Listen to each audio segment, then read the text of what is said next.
Let's have a word of prayer. Father, thank you for this time together. Thank you that we can look to your word and find answers to life's problems. But we're well aware that we are, our very nature is sinful. And even though we are children of God now and we've been forgiven and redeemed, we still have vestiges of that nature within us. We still are habituated to sin.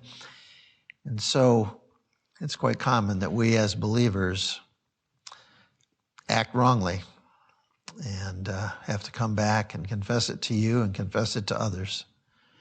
Lord, help us to be able to slowly, as we've said, progressively grow in these areas and grow to a point where we can help others that are going through similar things. And we can help them because we have studied the scriptures and we understand the scriptures and we understand who you are. So Lord, help us in this time together today to gain a better understanding of what you teach on these topics, and help us to begin to apply these things to our lives and to be able to help others. I pray in Jesus' name, amen. Anger. We're still talking about anger. We left off on page 31. Page 31. Some of you did not have those notes, like 22 through 31. And Caroline has copied those. If there's sets of them in the back if you didn't get that set. I apologize. Last Sunday I didn't realize you didn't have them, or I would have said something.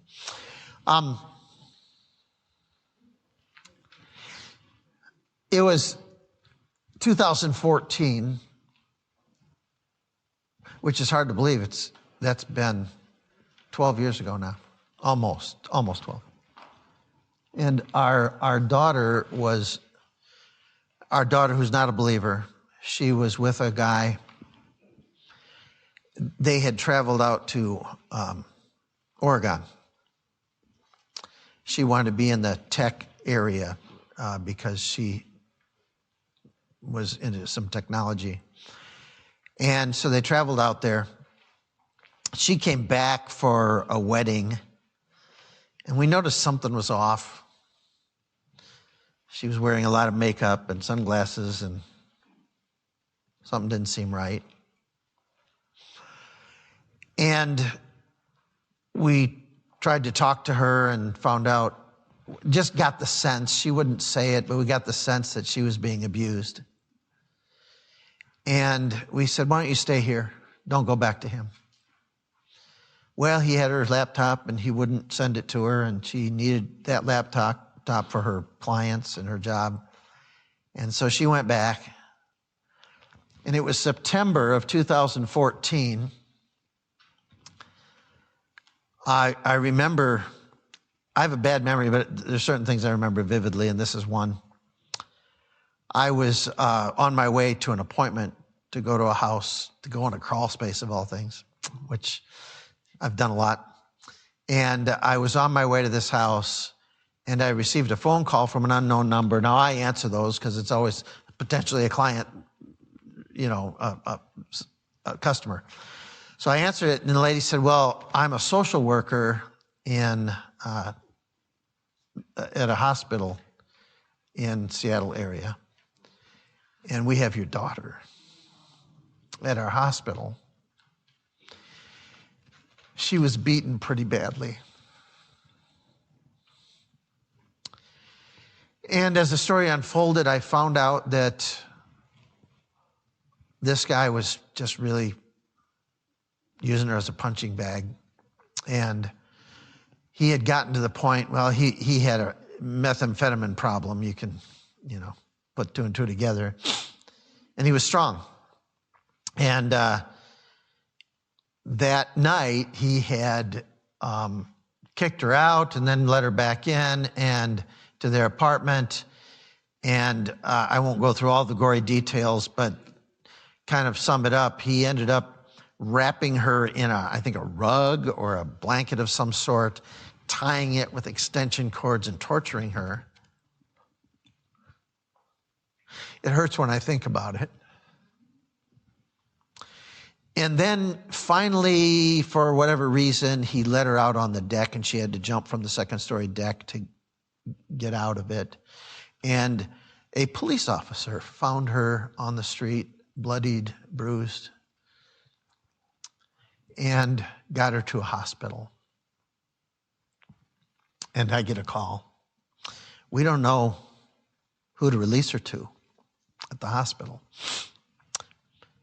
She's thankfully alive and she's recovering from her injuries, but we don't know who to release her to. When I heard all this, I was angry.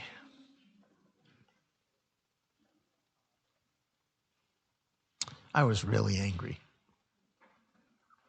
It still gets me stirred up when I talk about it. I have never felt this in my life. I wanted to kill the guy. I'm just telling you, folks. I'm being real with you.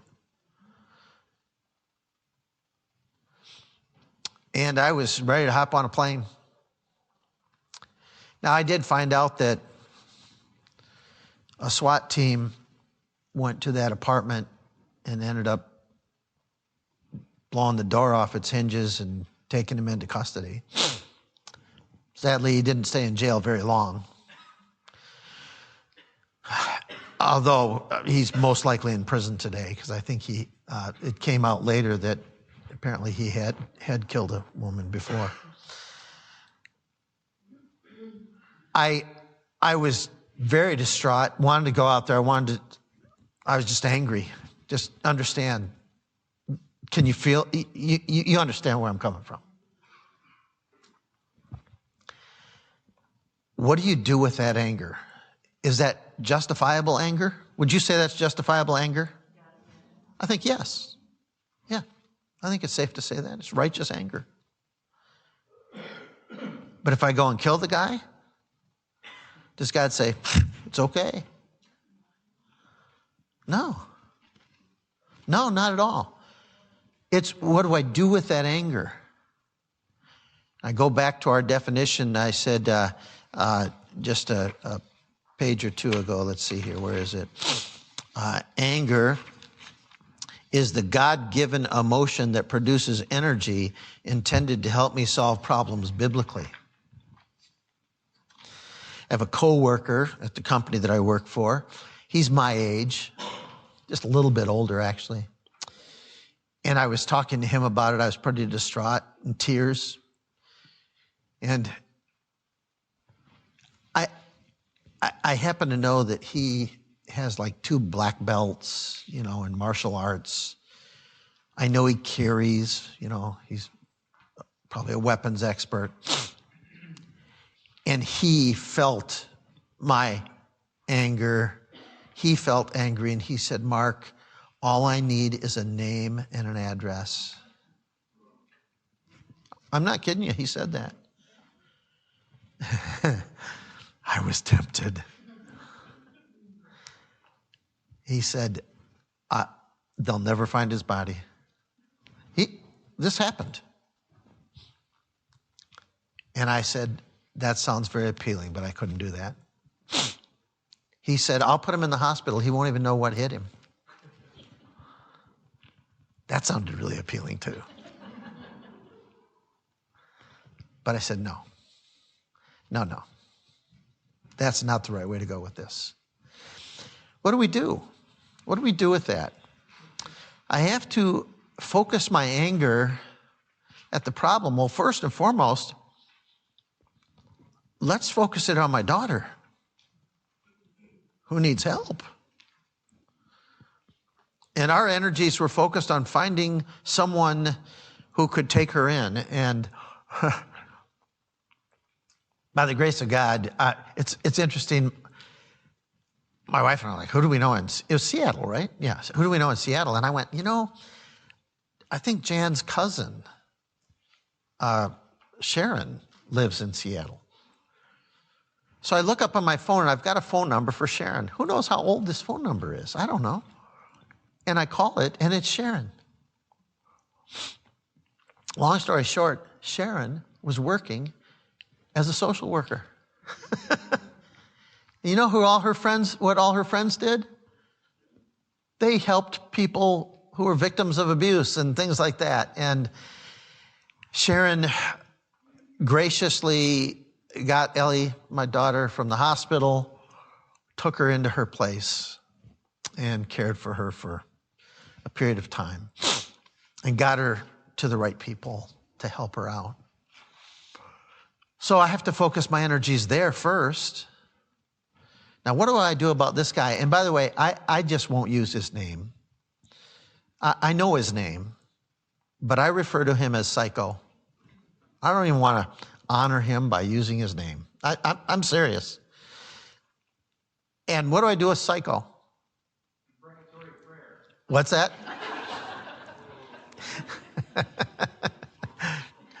Rob, if you didn't hear that, Rob says, so in the Psalms there are these imprecatory prayers, like, may the fleas of 1,000 camels infest his armpits, things like that. Stuff like that, right? Well, you know what? That guy needs Christ. He needs the Lord. So the prayer I need to pray is that God will get a hold of his heart, that somebody will cross his path. Honestly, I don't think I'm the right one for that. I mean that. I don't think I'm the right one for that. But he needs that. But I also prayed that the full force of the law would come down upon him. And I mean that. And I don't think that's a wrong thing to pray. I don't think that's like an inappropriate, angry prayer. He needed to be put away. He needed to face punishment for his crimes. And I bring all that up because I know last time I was talking a lot about, anger issues in close relationships, but this is a different kind of an anger situation. And I want you to understand we all face different things like that. But then what do I do with that anger?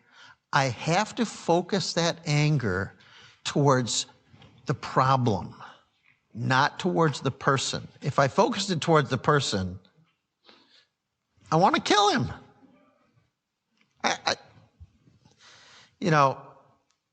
And I hope that doesn't shock your sensibilities, like Mark Burr is an angry, murderous type, I'm not. But understand, this is my only daughter. I don't think the anger was wrong. I do think had I gone out and done some things that could have put me in prison, it would have been wrong. So let's get back to the notes. I'll bring something else up later, but we were on page 31 and how sinful anger expresses itself. It typically expresses itself in two ways, one by blowing up and the other by clamming up. There's the problem you see in the illustration there, and it turns to anger, and then the anger, either my energies are released toward others or towards things, and I just blow up, and often we do things that we certainly should regret later. Or I clam up. And you know what happens when somebody clams up? And by the way, oftentimes you've got these two different personalities. A lot of times in marriage too. One's a blow up and one's the clam up, But you know what happens with the clam up? Eventually, it's like a pressure cooker on those pressure cookers. Eventually that pressure builds up enough and they blow up too. All right, that happens.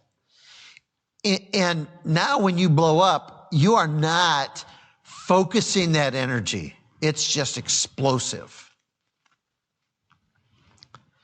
And oftentimes we will do that in the immediate moment when anger hits, or we'll let it fester for a while, and then we'll focus it at the wrong things. How do we handle sinful anger?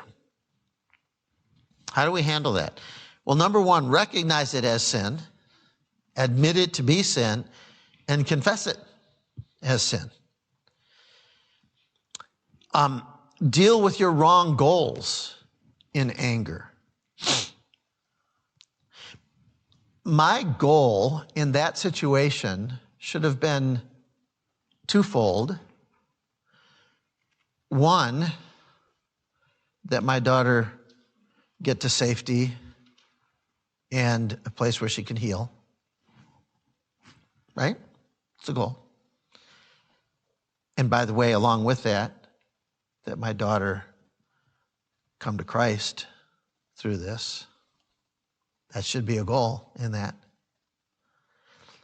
And two, with regard to the guy, psycho. My goal should be that he faces punishment for his sin, for his crimes. Nothing wrong with that. And that he come to Christ. He needs the Lord. And by the way, but for the grace of God, there go I. Right? Just because Lord graciously saved me and I wasn't as bad as I could possibly be in this sinful nature of mine. I never have taken it to the extent that it could go to. Just because of that doesn't mean that wasn't within the realm of possibility, and only by God's grace, I'm not beating my wife.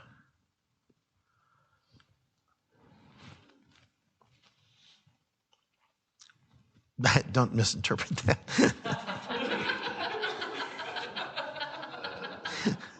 I am not saying she deserves. It just came out. After that came out, I went, did that come out right?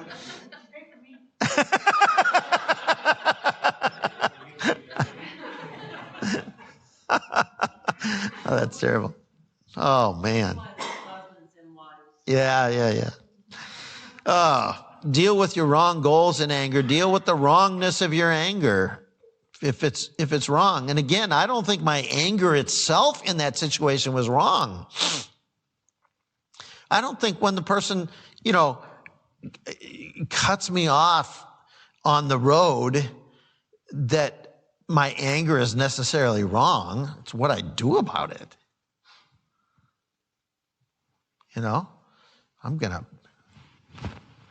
I'll bump the back of his car there now, show him, well, now I've just crossed over into sinful anger.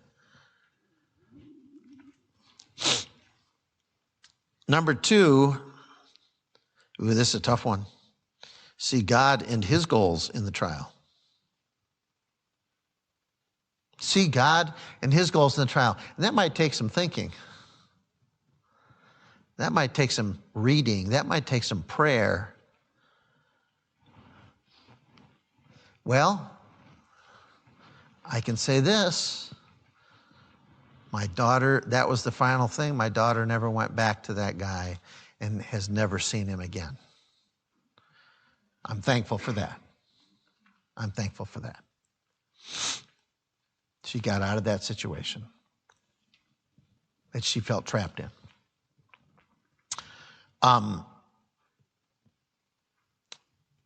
She felt genuine love of others, of her parents, of Jan's cousin. She felt that. What are some things that I can see good that come from this? Number three, make room for God's wrath. Don't play God. That's why I told my friend at work, no. It sounds really appealing. In fact, I'd like to come with you. But no. Let's let God deal with this. God says, vengeance is mine. I will repay. Little before the passage you were in today, he said that. Romans 12. Return good for that which you think is evil. Romans 12. In fact, let's read that.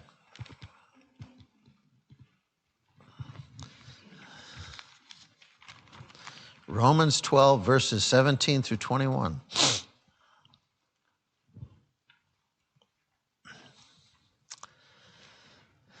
Well, it says, repay no one evil for evil, but give thought to do what is honorable in the sight of all. Maybe, Jan was just saying, back when we were younger, we focused on scripture memorization more. It'd be good if we did that more today. That'd be a good one to memorize, wouldn't it be? For all those times that I get really ticked. Repay no one evil for evil, but give thought to do what is honorable in the sight of all. If possible, so far as it depends on you, live peaceably with all. Beloved, never avenge yourselves, but leave it to the wrath of God. For it is written, vengeance is mine, I will repay, says the Lord. To the contrary, if your enemy is hungry, feed him. If he is thirsty, give him something to drink, for by doing so you will heap burning coals on his head. Do not be overcome by evil, but overcome evil with good.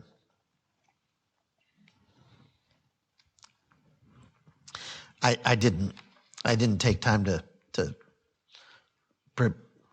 study that out, but maybe Dr. Snover can help with this a little bit. But I used to think, if I do good to him, I'm really burning him, Heap coals of fire on his head. Yeah, that'll burn him good, I don't think that's what that means. We won't get into the context too much, but the point is, you're doing good to that person, and that's what it's saying. Return good for that which you think is evil. And then number 5 at the top of page 32, communicate to solve the problem or problems. Use the 4 rules of communication back on pages 19 through 22. Be honest, keep current, attack the problem, not the person, act, don't react. The 4 rules of communication. So think through those things. Think through those 6 questions on page 20 that we gave, the 6 questions before bringing something up. Do I have all the necessary facts? Should love hide this? Is it sinful? Is my timing right? Is my attitude right? Am I really trying to help the other person? Are my words loving? Have I asked for God's help? You think about the kind of language you use when you're angry. Language that is not pleasing to God and not pleasing to your fellow man. That's why stop, pause, think. Ask yourself those questions. Talking about pausing, turn to Nehemiah, the book of Nehemiah. In Nehemiah, you see this a couple, maybe 2 or 3 times, as I recall, where Nehemiah his emotions are stirred, and then he just takes a step back before he acts on it. It's really instructive. I think a classic one is Nehemiah chapter 5. Nehemiah chapter 5. Look at here in the first 5 verses, there's an outcry of the people and of their wives against their Jewish brothers. For there were those who said, with our sons and our daughters we are many, so let us get grain that we may eat and keep alive. There are also those who said, we are mortgaging our fields, our vineyards, and our houses to get grain because of the famine.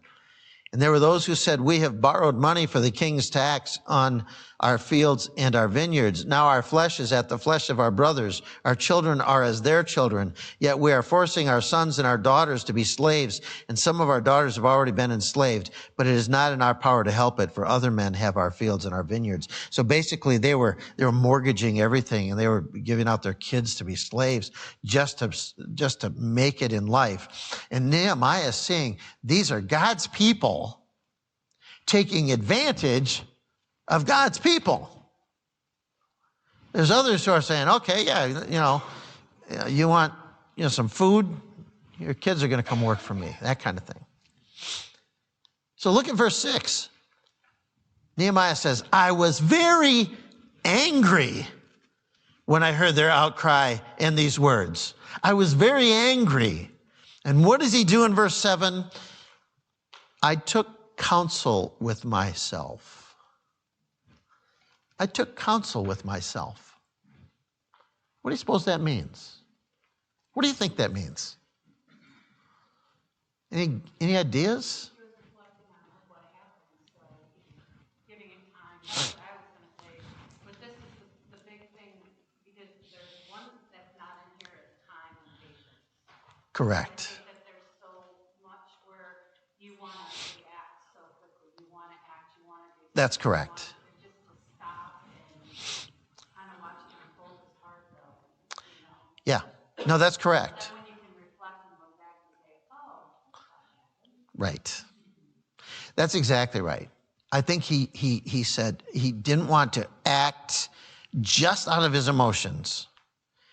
He took counsel with himself. He said, okay, what are the right steps to take here? Let's not jump into this without thinking first. We need to think first. I took counsel with myself, and then he brought charges against the nobles and the officials. And he scolded them. Said, this isn't right. And they listened to him. I won't go too much further into that, but they listened to him. And I agree with you, Kim, that that's so critical that we need to take a minute. That's why I talked extensively earlier in this lesson about that we need to engage the mind with truth. So it means stop and reflect. What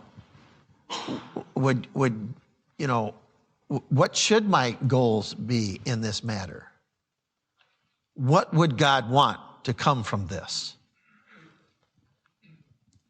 Go to the scriptures. Go to things that you know about God, things that you know about the Bible, and think through that. And then funnel your anger into solving your part of the problem. So once again, this little graphic here, you've got, instead of blowing up and clamming up, the anger is focused towards solving the problem. And that may take time. That may take some time. Now, before you get to this next page, that's kind of a tongue-in-cheek, how to handle anger sinfully, I just want to go through something. Detroit Baptist Theological Seminary has a podcast. And in recent months, they had, oh my goodness, Dr. Elwert, thank you. I knew it, and then I blanked. Dr. Elwert on there. Do you work with him? With the counseling ministry there? You do, and you do too as well, right, Heather? Okay. Yeah, with the counseling ministry there at Inner City. But they had him on and did a podcast about the issue of anger. And I transcribed some of that and would like to share some of that with you as an addendum to this. David Powlison, which I recommend much of what he has written, he says anger basically says, I am against that. I am against that. It is essentially a negative moral judgment that we're making against someone else because of something that they've done or some position that they've taken. So, go back to my opening illustration. I am against this guy beating, torturing, abusing my daughter, or anybody else for that matter. I am against that. And that made me angry that he did that. Robert Jones, in his book Uprooting Anger, describes anger as, quote, a whole-personed active response to a negative perceived evil. Perceived evil. It might be real evil, or it might just be perceived evil. And they went on to say, it's not involuntary, it's active, not passive. We are making a choice based on a set of principles that we think should operate in this way. I set up rules for how I think the world should operate, and when the world doesn't operate in the way in which I think it should operate, then anger is my negative moral judgment against that person or that activity. And by the way, they're saying not that, basically the idea here is that those rules that you've set up on how the world should operate, probably most of them are correct. I set up rules on how the world should operate. A man in a relationship with a woman should treat her right and not beat her. I think that's, these are the types of things it's talking about. I have rules for how the world should operate. I saw that. He's having fun up here. Anyway, but we have rules for how we think the world should operate on the highway. Right? And that's based on what we learned in driver's training, quite frankly. And, we know that those lines on the road are lanes, and that signs on the side are, they set the limit of the speed that you're supposed to travel. And we understand those things. And so we have come up with, not just in our own minds, but based on laws and just some kind of human laws as well. Here's how the world should operate. And so if it doesn't, then anger is my negative moral judgment against that person or against that activity. And he said, and I guess I got ahead of myself. For example, he said, I expect you to stay in your lane and not cut me off, or I expect you to stop when you have a red light so that I can go through on my green light, or I expect you to be quiet when I'm taking a nap, or I expect you to repay the money that I lent you. We have rules that we set up on how life should operate. And when someone crosses those, that's when I rise up and say, I'm against that. There's anger. Is anger a natural response to a perceived wrong? Well, in the sense that we are made in the image of God and that God has implanted in us a conscience that sees right and wrong, we make moral judgments all the time, don't we? Therefore, when we have moral judgments about perceived evils or actual evils, then we are going to respond in a certain way. And in that way, it's a natural response. For example, if someone were to kidnap your child and you didn't respond in anger, others would wonder, what's wrong with you? You would respond in a way that says, I'm against that. That's injustice. But, maybe it's later in the notes, but if I then go out and hunt down that kidnapper to, kill or whatever, I might have crossed the line. I should get the police involved. I should let the authorities do their thing. And I'm going to do what I can too. But yeah, I should be angry. That's injustice. I'm against that. So there's a right and a wrong kind of anger. They ask the question, why do people get angry? Well, circumstances do contribute to it, but James 1 says that whenever I commit a sin, I am drawn away and enticed by my own desires. So we have to first identify where anger comes from and what's causing it. James 4 says that wars and conflicts come because we desire something and we can't have it. So we don't actually get angry because of our circumstances. We get angry because we want something. He says anger is natural, but it's also learned. In many ways, we learn what we see from others, other people, like parents and so on. So it's natural. We perceive evil and we're against it, but it's also learned from watching other people. And then they talked about steps to change. Recognize that there are some right kinds of anger. Of the 530 plus times that the Bible refers to anger, 390 of them refer to one person, God. God is the most angry person in the Bible. In Romans 1, his wrath is poured out on the wickedness of men. In John 3:36, his wrath remains on those who do not believe in the Son. In Revelation 15:1, the wrath of God is described as finished after the final plague is completed. We have many examples of God being angry, and he is righteous in his anger. So anger in itself is not bad. We are commanded to be angry while not sinning. We talked about that, Ephesians 4:26. In your anger, do not sin. So recognize that there are some right kinds of anger, but we also need to sanctify our unrighteous anger. Most often, our anger is disordered. I'm valuing something that I shouldn't value as much as I do.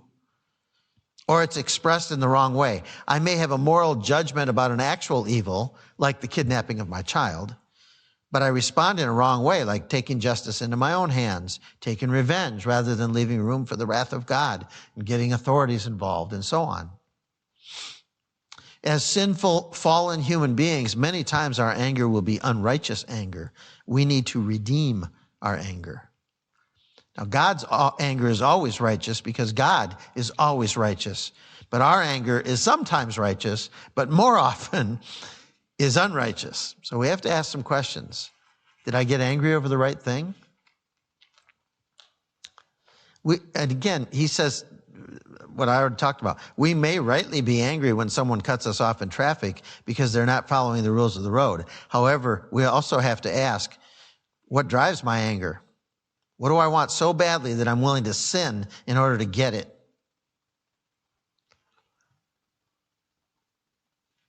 What do I want so badly that I'm willing to sin in order to get it? Revenge? What is the result of my anger? How does it look? I can be angry because a child is not being treated well or right. But what do I do with that? Can I come in and get that child out of that situation and protect that child?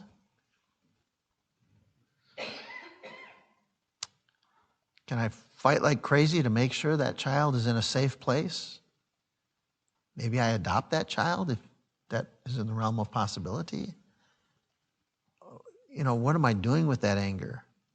How does it look?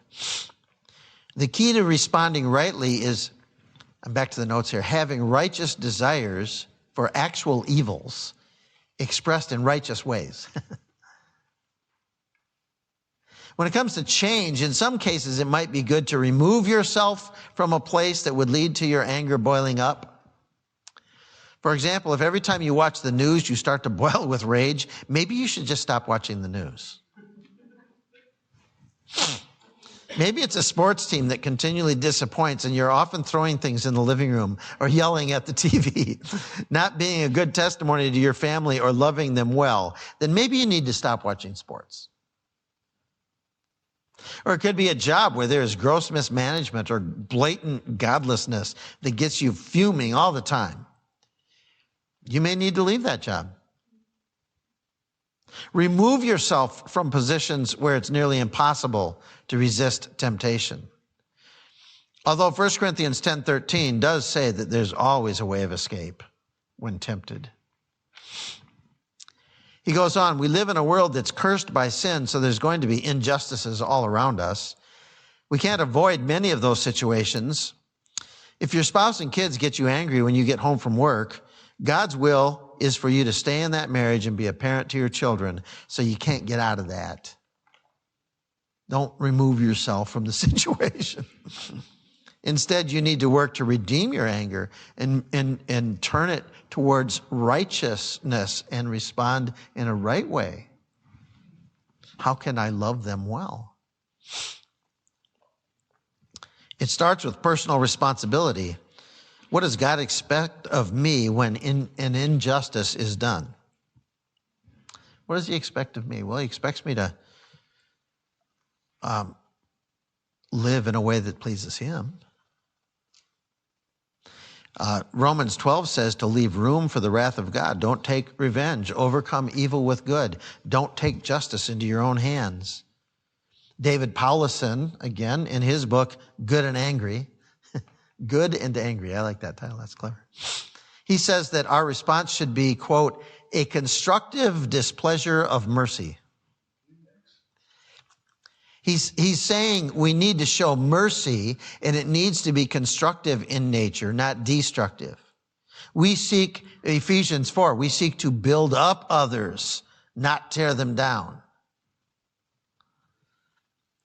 And so he says, identify the things that make you angry. Help the person that you're dealing with identify what makes them angry.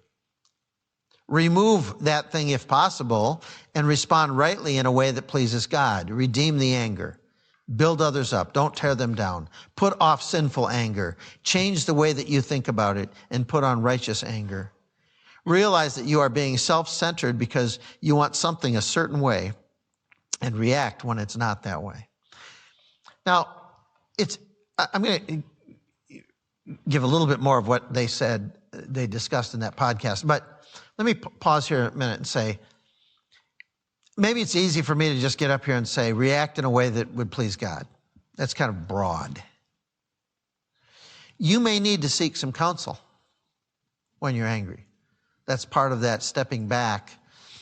I took counsel with myself. We'll take counsel with somebody else too. Go to somebody else. You know what?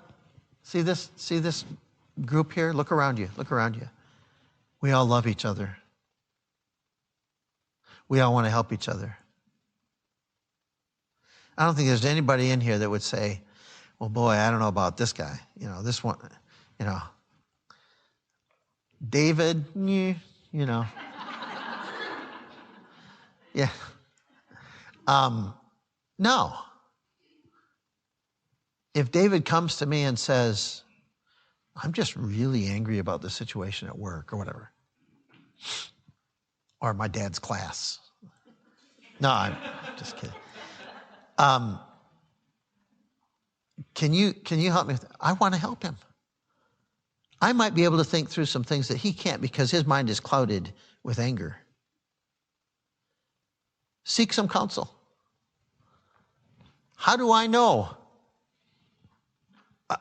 necessarily how God would want me to respond in this situation? Maybe before I respond, I better step back and look at the scriptures or seek some counsel from others who love me.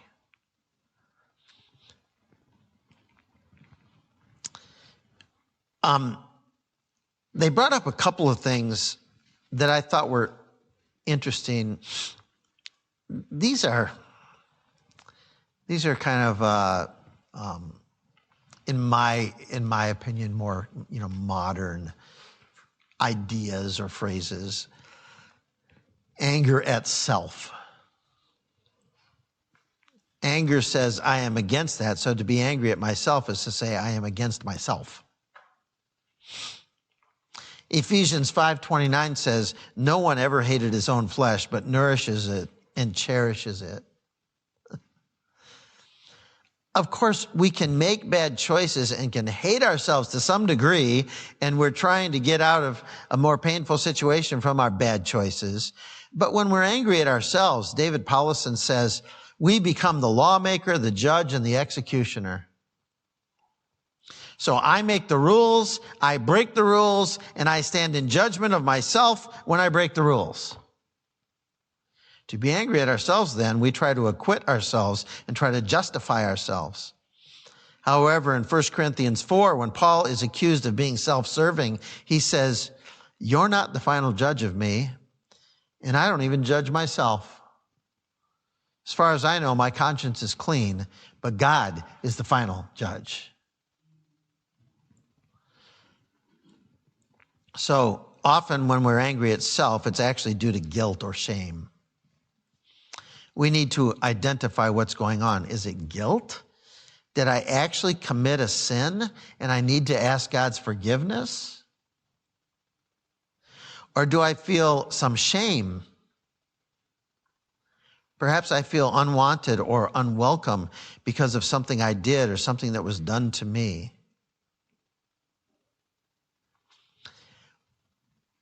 I'll just give you a quick example.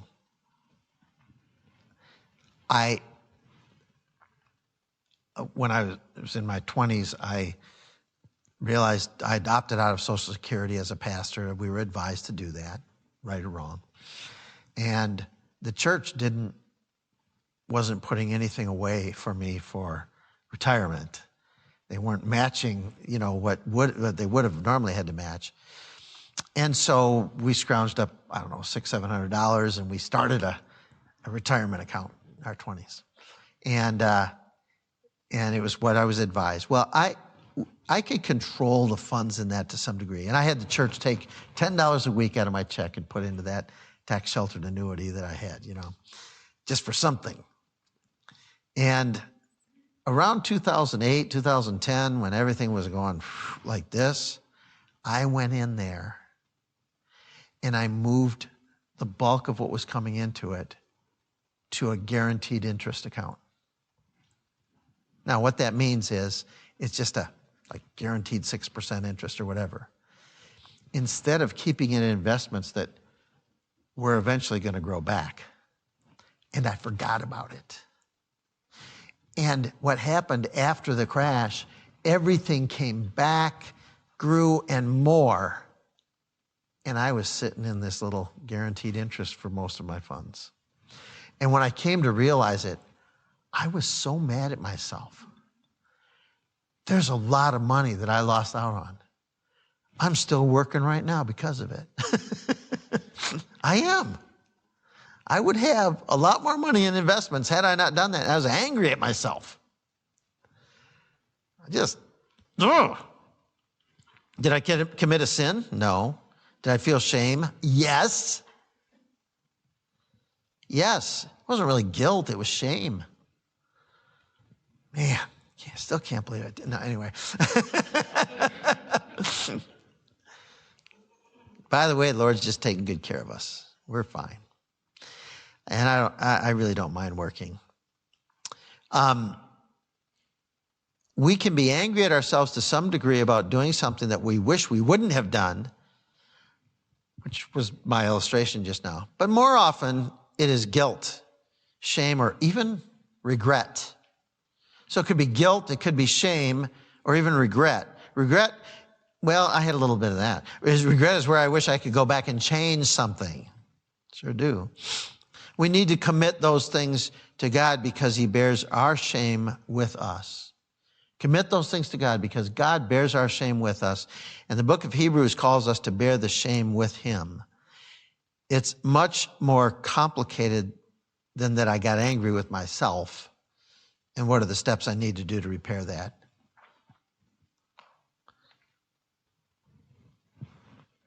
We don't need to be angry with self because it's really guilt, which could be confessed, or it's shame, or it's regret, which can't be changed. Let's thank God for what we have and move forward. And then the last thing is anger at God. You hear about this. Job's wife would be an example of that when she says, why don't you just curse God and die? She's angry at the circumstances that happened to them, and she blamed God. Now, if anger is, back to the definition, a whole person to active response of a negative moral judgment against an actual or perceived evil, then it is blasphemous to say that we would ever have the right to be angry at God. Correct? It's blasphemous. Now, there are laments in the Psalms where they are crying out to God, but they take the challenges and the hurts that they are experiencing back to God rather than attack God's character. Read Lamentations 3. Well, I was going to read that, but we're over, but I got to read it. I'm sorry, we got to read it. Lamentations chapter 3. This is so good. So good.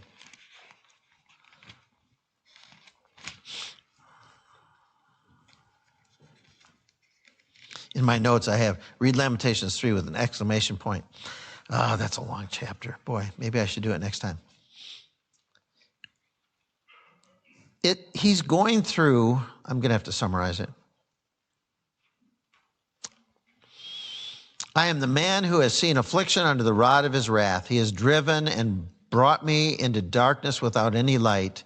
Surely against me he turns his hand again and again the whole day long. Think about this. He has made my flesh and my skin waste away. He has broken my bones. He has besieged and enveloped me with bitterness and tribulation. He has made me dwell in darkness like the dead of long ago. He has walled me about so that I cannot escape. He has made my chains heavy. Though I call and cry for help, he shuts out my prayer. And it goes on and on like that. I mean, like, look at verse 16. He's made my teeth grind on gravel. He made me cower in ashes. My soul is bereft of peace. My endurance has perished. So has my hope from the Lord. This is a low point. And then look at verse 20, 19. Remember my affliction and my wanderings, the wormwood and the gall. My soul continually remembers it and is bowed down within me. But wait a minute, this I call to mind, and therefore I have hope. The steadfast love of the Lord never ceases. His mercies never come to an end. They're new every morning. Great is your faithfulness. The Lord is my portion, says my soul. Therefore, I will hope in him. Man, does this take a turn? It's bad. But here's what I remember and why I hope in him. Great is his faithfulness. And it goes on. The Lord is good to those who wait for him, to the soul who seeks him. It is good that one should wait quietly for the salvation of the Lord. It is good for a man that he bear the yoke in his youth, and so on. Oh, read through that chapter later. Lamentations chapter 3. Jeremiah there, in writing that, came back to what he knew about God, what is true about God. Engage the mind. Here's who God is. Here's what I know about God. So ultimately, our anger at circumstances is anger at God. We need to repent of that. We don't come to God asking demands, making demands. Rather, we come to God humbly and say, I don't like my situation. I'm really bothered by what's going on in my life right now, but God, I'm trusting in you, not my will, but your will be done. I think if we would have some of these outlooks, it would change how we react to things and how we handle anger. Page 33 is how to handle anger sinfully. I'll just let you guys on your own look at that and look up the passages there. Those are things obviously you should not do. And then next week we get into the one that is the fun one on depression. So we'll be back next week. All right. Thanks for your patience today. We are dismissed.